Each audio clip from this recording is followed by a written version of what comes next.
ఏపీలో ఇసుక ఫ్రీ ఉచిత ఇసుక విధానానికి మార్గదర్శకాలను జారీ చేసింది ఆంధ్రప్రదేశ్ ప్రభుత్వం. ఎన్నికల్లో ఇచ్చిన హామీ ప్రకారం మరో అడుగు ముందుకేసింది. ఉచిత ఇసుకకు సంబంధించిన జీవో 43ను జారీ చేసింది.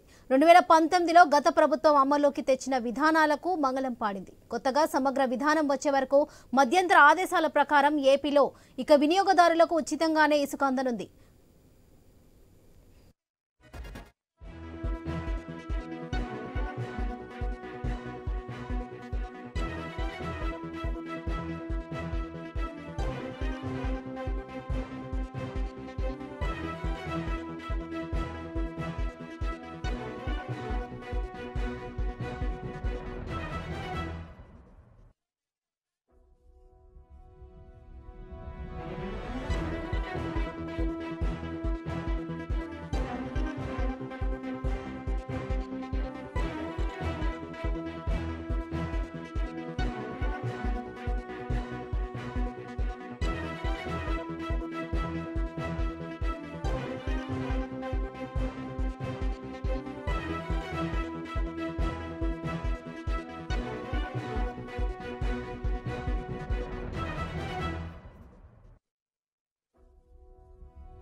ఏపీలో ఇసుక ఫ్రీ ఉచిత ఇసుక విధానానికి మార్గదర్శకాలను జారీ చేసింది ఆంధ్రప్రదేశ్ ప్రభుత్వం. ఎన్నికల్లో ఇచ్చిన హామీ ప్రకారం మరో అడుగు ముందుకు వేసింది. ఉచిత ఇసుకకు సంబంధించిన జీవో 43ను జారీ చేసింది. 2019లో గత ప్రభుత్వం అమల్లోకి తెచ్చిన విధానాలకు మంగళం పాడింది. కొత్తగా సమగ్ర విధానం వచ్చే వరకు మధ్యంతర ఆదేశాల ప్రకారం ఏపీలో ఇక వినియోగదారులకు ఉచితంగానే ఇసుక అందనుంది. ఇదే విషయానికి సంబంధించి మరిన్ని అప్డేట్స్ మా ప్రతినిధి హరీష్ అందిస్తారు. హరీష్, చెప్పండి.